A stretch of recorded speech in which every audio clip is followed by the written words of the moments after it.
Le paracétamol est l'antidouleur le plus vendu en France. Mais il suffit de quelques grammes de trop pour mettre sa vie en danger. En tout, j'ai pris 5 cachets de paracétamol. Jamais j'imaginais que c'était mortel, quoi. Depuis janvier, les médicaments contenant du paracétamol ne sont plus en libre accès dans les pharmacies pour limiter les risques d'accident. Jean-Luc a failli ne jamais se réveiller de cette nuit de cauchemar.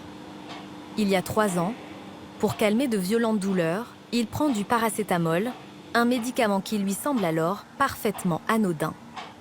Je rentre du travail et c'est là que j'ai eu des douleurs aux jambes.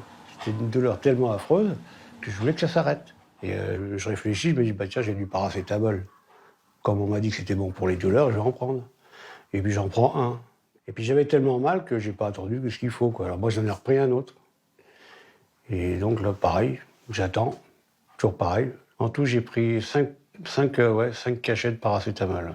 Je suis arrivé dans le couloir, je suis tombé. Et après, bah, voilà, quoi, je suis tombé dans le coma, mon frère est arrivé, et c'est là qu'il a appelé les secours. À cause de ces 5 grammes de paracétamol, absorbés en quelques heures, Jean-Luc est victime d'une grave intoxication. Son foie, censé éliminer la molécule, a subi de graves lésions. C'est le chirurgien qui s'occupait de moi, qui a été voir mon frère en lui disant « Il reste 2 heures à vivre à votre frère si on ne lui trouve pas un foie ». Et en pleine nuit, ils ont trouvé un foie, ils m'ont greffé tout de suite. Et c'est là qu'ils m'ont sauvé, quoi. Malgré le compte-rendu de l'hôpital, Jean-Luc a encore beaucoup de mal à réaliser qu'un médicament aussi banal a failli le tuer.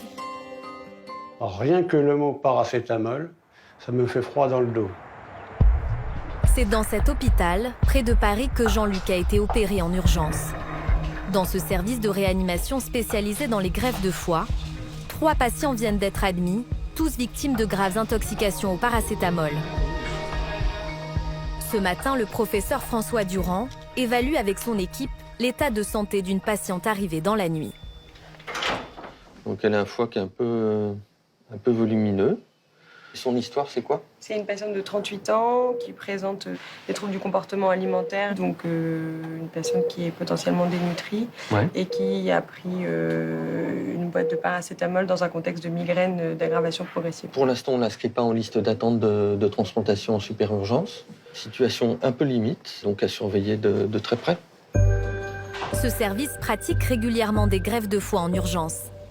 Des patients intoxiqués pour avoir dépassé la dose maximale recommandée, entre 3 et 4 grammes par jour, ou parce qu'ils ont pris du paracétamol trop longtemps. On a régulièrement des gens qui prennent du paracétamol de façon prolongée pendant plusieurs jours, à des doses qui sont les doses prescrites par les médecins, de l'ordre de 3 à 4 grammes par jour parfois, et qui arrivent au bout de quelques jours, une semaine, avec une vraie intoxication au paracétamol et une maladie très sévère qui peut parfois évoluer mal. Il y a aussi, parmi ces patients, une petite proportion qui ont des intoxications par le paracétamol à l'hôpital. C'est-à-dire qu'ils ont des facteurs de risque. Les médecins qui ne sont pas spécialisés dans les maladies du foie ne font pas forcément attention. Et ces patients, ils ont développé une intoxication par le paracétamol avec à la clé une insuffisance hépatique aiguë et parfois une transplantation ou même un décès. Avoir plus de 75 ans, une maladie du foie ou une consommation excessive d'alcool font partie de ces facteurs de risque.